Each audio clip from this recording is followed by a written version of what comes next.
రూ. 5 కోమగట మారు సంఘటన స్మారక నాణ్యం స్వదేశంలో మరియు విదేశాలలో భారతీయులకు భావోద్వేగపూరితమైన జ్ఞాపకాలను గుర్తు చేస్తుంది. ఈ సంఘటన జరిగి 100 సంవత్సరాలు గడిచిన సందర్భంగా ఈ నాణ్యాన్ని 2014లో విడుదల చేశారు.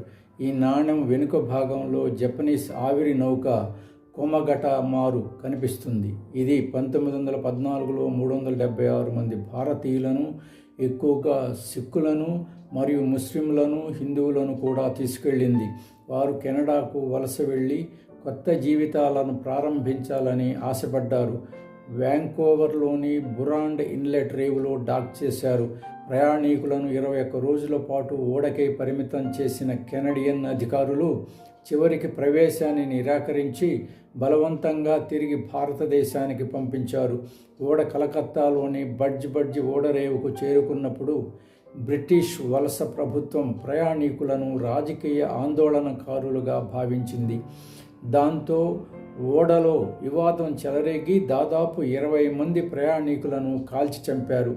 ఈ సంఘటన ఆ కాలంలోని జాత్యహంకార విధానాలను హైలైట్ చేసింది మరియు న్యాయం కోసం ప్రతిఘటన మరియు పోరాటానికి చిహ్నంగా నిలిచింది. నాణ్యం వివరాలు: రకం చలామణిలో ఉన్న స్మారక నాణ్యం, సంవత్సరం 2014, విలువ INR 5, లోహం నికెల్ బ్రాసు, బరువు 6 గ్రాములు, డయామీటర్ 23 mm, మందం 1.9 mm, ఆకారం రౌండ్. ముందు వైపు అశోక పిల్లర్తో ఫీచర్స్ మామూలే. వెనుక భాగంలో కోమగటమారు ఓడ, కోమగటమారు సంఘటన, శతాబ్ది స్మారక చిహ్నం 1914 నుండి 2014 వరకు 4 ముద్రణ కేంద్రాల ద్వారా మొత్తం సుమారు 20 మిలియన్ల నాణ్యాలు ముద్రించారు. ఈ నాణ్యం డబ్బు విలువ కంటే ఎక్కువగా చారిత్రక విలువ కలిగి ఉంది.